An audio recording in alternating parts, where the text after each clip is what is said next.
కథా ప్రపంచంలోని శ్రోతలకు ఈరోజు వినిపించబోయే కథ పతంజలి శాస్త్రి గారు రాసిన కథలవ్వ. సూరప్పకొండ ఈసారి పగిలిపోద్ది అన్నాడు చిన్నంరెడ్డి. రామాలయం ఎదురుగా పెద్ద రావి చెట్టు, దాన్ని కావలించుకొని ఒళ్ళు పగిలిన రచ్చబండ. హుస్సేన్ సాహిబు తువ్వాలతో తలపాగా చుట్టుకున్నాడు.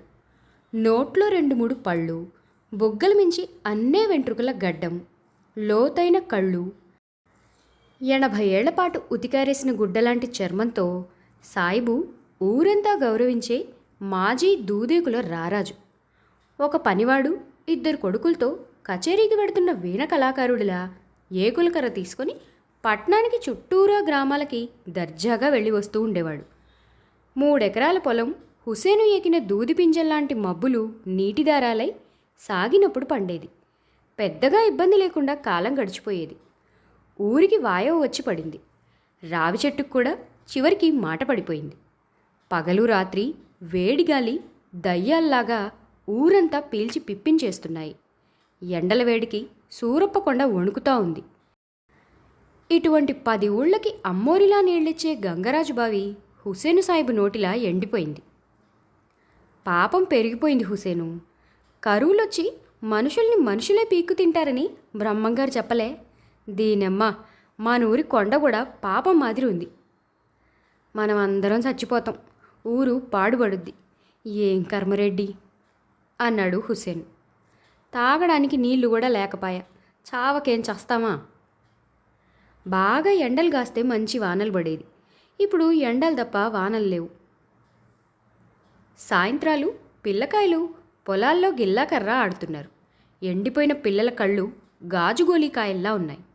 పొలాల చివర అప్పుడప్పుడు సుడిగాలి తిరిగి ఆకాశానికి ఎర్రమట్టి పోస్తూ ఉంటుంది. నీళ్లు లేక కాకులు కూడా చచ్చిపోతున్నాయి. ఊళ్ళో సీతా సమేత శ్రీరామచంద్రమూర్తి గారు కానీ, ఊరి బయట ఇటుకల గుళ్ళో వేయించేసిన గ్రామదేవత కానీ కలిగించుకోవడం మానేశారు. కరువు చిచ్చులో ఊరంతా తెల్లగా నుసి అవుతోంది. రాత్రి అందరూ నిద్రపోతున్నారు. పిల్లలు ఆడి ఆడి అలసిపోయి, పెద్దలు చాలామంది నీరసించి కరువు తాకని నిద్రలోకంలోకి వెళ్ళిపోయారు. వెన్నెల రాత్రి. ఎప్పుడో అర్ధరాత్రి దాటాక ఊరు చల్లబడింది. కరువు తీరా విపరీతంగా కుండపోతగా కురుస్తోంది వెన్నెల. ఈరోజు మధ్యాహ్నం రాయుడు పురుగుమందు తాగి కరువు బాధ తప్పించుకున్నాడు. సాయంత్రం సూర్యుడితో పాటు రాయుడు కూడా కాలిపోయాడు. ఊరంతా 2 కళ్ళు చేసుకొని ఏడ్చింది. రాయుణ్ణి కాల్చిన చోట కూడా వెన్నెల పడుతోంది. పొలంలో తిరుగుతున్న తాచుపాము తళతళా మెరుస్తోంది. బయట మంచాలు వేసుకుని అందరూ వెన్నట్లో తడుస్తున్నారు. ఉన్నట్టుండి రావి చెట్టు గలగలమంది. గిర్రున గాలి తిరిగింది. గాలికి వెన్నెల జలధరించింది. రావి ఆత్రంగా మాటలు మొదలుపెట్టింది. తెలకుల వెంకట్రావు కొడుకు కోడలు మనవడు మిద్దె మీద పడుకున్నారు. గుడి దగ్గరే ఇల్లు. మనవడు వెంకట్రావుకి గబుక్కున మెలకు వచ్చింది. చెక్క మెట్ల మించి కిందికి దిగి రోడ్డు పక్కన ఒంటేలు పోసుకుంటూ గుడివైపు చూశాడు. వాడి గుండె జల్లుమని కాలి మీదే పోసుకున్నాడు. నిద్ర ఎగిరిపోయింది. రావి చెట్టు కింద ఎవరో కూర్చుని ఉన్నారు. తెల్ల జుట్టు కనిపిస్తోంది. గుడ్లప్పగించి అట్టే చూస్తుంటే భయం తగ్గింది. ఆమె చెట్టు కింద మఠం వేసుకొని కూర్చుంది. పక్కనే పెద్ద బుట్ట, దాని పక్కనే గుమ్మడికాయ తంబుర. ఆమె వెంకట్రావును చూసింది. చెయ్యి ఊపి రమ్మని పిలిచింది. క్షణమాగి మంత్రం వేసినట్టు ఆమె దగ్గరికి వెళ్ళాడు. వెంకట్రావును చూడగానే నవ్విందామె. చేత్తో 2 బుగ్గల్ని నిమిరింది.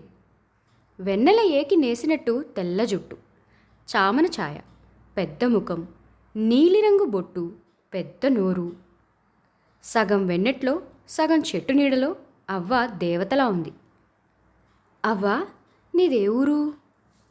చాలా దూరం. మా ఊరు ఎందుకు వచ్చావు? మీకు కథలు చెప్పడానికి. కథలు చెప్తావా నువ్వు? చేతిలోకి తంబుర తీసుకుని అంది. బోలెడు కథలు చెప్తా.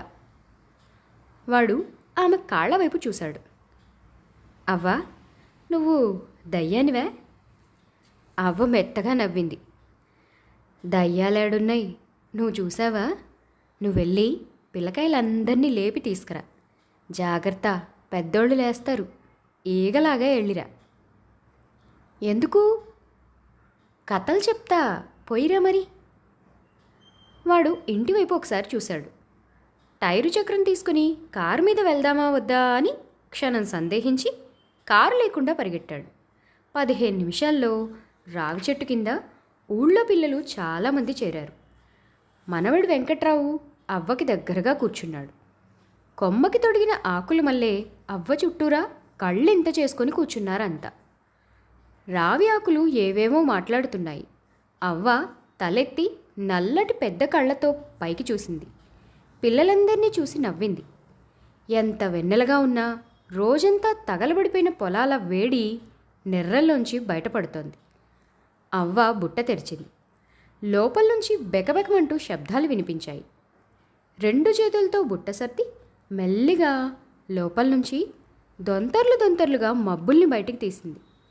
పెద్ద పెద్ద దుప్పట్లంత మబ్బు లాగి బుట్ట మూసేసింది. మబ్బుల్ని ఒళ్ళోకి లాక్కొని 2 చివర్లు దుప్పటి పట్టుకున్నట్టుగా పట్టుకొని పిల్లల మీద మెత్తగా వదిలింది అవ్వ.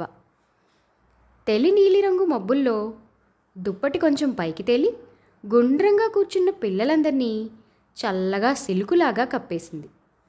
ఒళ్ళు జల్లుమని పిల్లలు కిసుక్కున నవ్వారు. అందరూ మెరుస్తున్న కళ్ళతో అవ్వవైపు చూశారు. నే రోజూ వస్తా, మీ నేస్తగాళ్ళకి చెప్పండి, పెద్దోళ్ళకు మాత్రం చెప్పబాకండి. రోజూ రాత్రి ఇక్కడికి రండి, సరేనా? అందరూ తలూపారు. అనగనగా ఒక పొట్ట రాక్షసుడు ఉండేవాడు. వాడి పొట్ట మన సూరప్ప కొండ మాదిరి ఉంటుంది. పెద్ద పొట్ట. దాన్ని మొయ్యడానికి వాడికి రావి చెట్ల మాదిరి లావుగా పెద్ద పెద్ద కాళ్ళు ఉండేవి. అంత పెద్ద పొట్ట చూసి అందరూ వాణ్ణి పొట్ట రాక్షసుడని, బొడ్డు రాక్షసుడని అనేవారు. ఆడి బొడ్డు కూడా చాలా పెద్దది. మీరందరూ వాడి బొడ్డు నిచ్చెనేసుకొని ఎక్కాల్సిందే. ఆ పొట్ట వేసుకొని మెల్లిగా భూమి మీద నడిచేవాడు. బొడ్డు రాక్షసుడంటే అందరికీ భయం. వాడు నడుస్తూ ఉంటే వాడి పొట్ట సముద్రంలాగా పైకి కిందకి కదులుతూ ఉండేది. ఒకసారి బొడ్డు రాక్షసుడు భూమికి అడ్డంగా పడుకొని ఉన్నాడు. ఇంతలో భళ్ళుమని ఆకాశం బద్దలైంది. ఆకాశం నిండా తెల్లని మెరుపులు, కుండపోతగా వాన, వెండి దారాల మాదిరి వర్షం. కురిసి కురిసి కురిసి ఎన్నాళ్ళు కురిసిందో ఎరుగుదురా? 1 నెల రోజులు. కానీ భూమి మీద ఒక్క చుక్క పడల. మొత్తం వర్షమంతా నోరెళ్ళబెట్టి బొడ్డు రాక్షసు తాగేశాడు. పిల్లలందరి కళ్ళు పెద్దవయ్యాయి. వాళ్ళ కళ్ళ ఎదురుగా కుంభవృష్టి, బొడ్డు రాక్షసుడు, ఆకాశం నుంచి దారలుగా పడుతున్న వర్షం ఇవన్నీ కనిపిస్తున్నాయి. ఆగి మళ్ళీ కథ అందుకుంది అవ్వ. 1 నెల రోజులు కురిశాక వర్షం ఆగిపోయింది. సూర్యుడు మబ్బుల్ని పక్కకు నెట్టుకొని చూసి బిత్తరపోయాడు. ఏం చేయాలో తోచలేదు. గుబులు పుట్టింది. ఇట్లా కాదని రాత్రి మబ్బులన్నీ గుంపులు గుంపులుగా కూర్చున్నాయి. కుమ్మరుడు కుండ చేసినట్టు మబ్బుల్లోంచి ఒక వీరుణ్ణి తయారు చేశాయి. సూర్యుడు కాసిన్ని బంగారు కిరణాలు మెలిదిప్పి కిరీటం పంపించాడు. సూర్యుడు మాదిరి మెరిసిపోతా ఉందది. కొన్ని మబ్బులు కవ్వం చిలికినట్టు చిలికి చిలికి పెద్ద వెండి కత్తి తయారు చేశాయి. ఏంటిదది? మెరుపులు మెరిసినట్టు దగదగా మెరుస్తుంది. అసలు దాన్ని ఎవ్వరూ మొయ్యలేరు. వీరుడికి ఆ కత్తి ఇచ్చాయి. కాసేపటికి ఆకాశం బద్దలైనంత ఉరుమురిమింది. ఆ శబ్దానికి అసలు భూమి బద్దలైపోయేది. ఆకాశం మించి గాండ్రిస్తూ ఒకేసారి 1000 సింహాలు భూమి మీదకి దూకినట్టయింది. భూమి అంతా ఎలిగిస్తూ మెరుపులు మెరిశాయి. కత్తి మెరుపులో వీరుడు మెరిసిపోతున్నాడు. మబ్బులు రథమెక్కి కూర్చొని భూమి మీదకి దిగాడు. బొడ్డు రాక్షసుడు మామూలుగా అడ్డంగా పడుకొని ఉన్నాడు. వీరుణ్ణి వాడు చూడలేదు. వీరుడు నేరుగా రథం మించి రాక్షసుడి పొట్ట మీదకి దూకాడు. అమ్మ బాబోయ్ అంటూ గింజుకున్నాడు వాడు. వీరుడు వెండి కత్తిని పైకెత్తాడు. పెద్దగా అరిచాడు రాక్షసుడు. అంతే, కత్తి ఎత్తి ఒక్కసారిగా రాక్షసుడి బొడ్డుని తెగ నరికాడు. నరకంగానే బొడ్డు కొండంత గోలీకాయ మాదిరి దొల్లుకుంటా పోయింది. రాక్షసుడు భూమి బద్దలయ్యేటట్టు పొలికి ఎకలు పెట్టాడు. మళ్ళీ కత్తి ఎత్తాడు వీరుడు. ఒక్క వేటుతో రాక్షసుడు పొట్ట నరికాడు. అంతే. అవ్వ ఆగింది. పిల్లల నోళ్లు తెరుచుకున్నాయి. రాక్షసుడి గావు కేకలు వినబడుతున్నాయి. భూమి అంతా నీళ్లబాన బద్దలైనట్టు ఆడి పొట్టలోంచి నదులన్నీ పొంగి బయటపడ్డాయి. ఎన్ని వాగులో, ఎన్ని వంకలో. మళ్ళీ వెండి కత్తి ఎత్తి రాక్షసుడి పీక అడ్డంగా తెగ నరికాడు వీరుడు. పీక తెగడం, గొంతులోంచి ఆ వంతును పెద్ద శబ్దం చేసుకుంటూ నీటి ధార బయటపడటం జరిగిపోయింది. భూమి అంతా నీళ్లబాన బద్దలైనట్టు ఆడి పొట్టలోంచి నదులన్నీ పొంగి బయటపడ్డాయి. ఎన్ని వాగులో, ఎన్ని వంకలో. మళ్ళీ వెండి కత్తి ఎత్తి రాక్షసుడి పీక అడ్డంగా తెగ నరికాడు వీరుడు. పీక తెగడం, గొంతులోంచి ఆ వంతుని పెద్ద శబ్దం చేసుకుంటూ నీటి ధార బయటపడటం జరిగిపోయింది. వీరుడు మళ్ళా మబ్బుల్లోకి పోయినాడు. భూమి అంతా చల్లబడిపోయింది. నదులు పొంగినాయి. కరువు తీరిపోయింది. పిల్లలందరూ ఎగసిపడే వాగుల వైపు, వంకల వైపు చూస్తున్నారు. ఎక్కడ చూసినా నీళ్లే. పొలాలన్నీ నీటితో కళకళలాడుతున్నాయి. తంబుర పక్కన పెట్టి నవ్వుతూ పిల్లల వైపు చూసింది అవ్వ. ఇక మీరెళ్ళి పడుకోండి, ఎవ్వరికీ చెప్పమాకండి, నేను రోజూ వస్తూ ఉంటా. అవ్వ వెన్నెలలా నవ్వింది. పిల్లలందరూ ఆమె వైపు ఇష్టంగా చూశారు. ఆమె నవ్వుతూ 2 చేతులు ముందుకు చాపింది.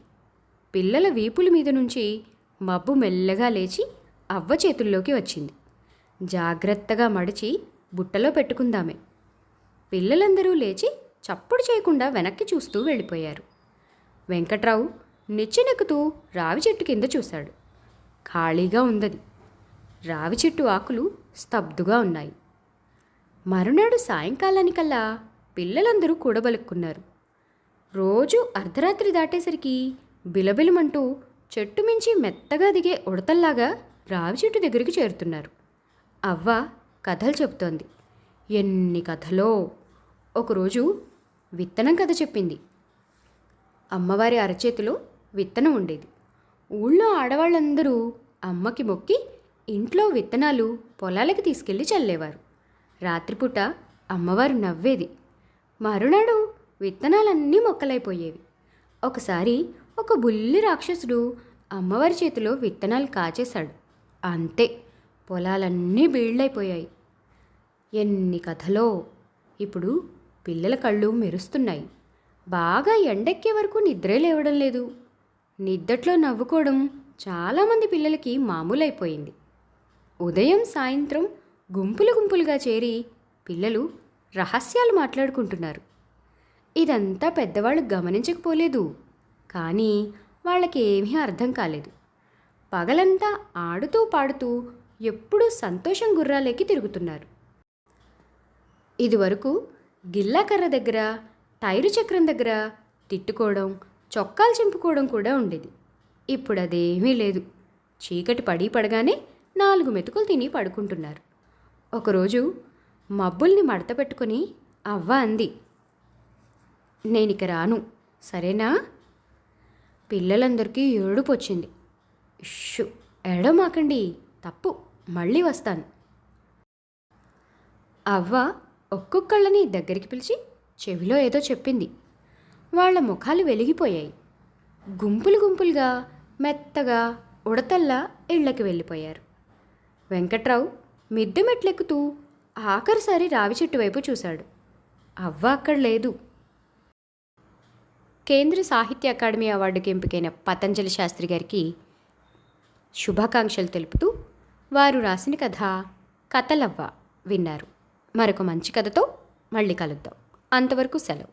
ధన్యవాదాలు.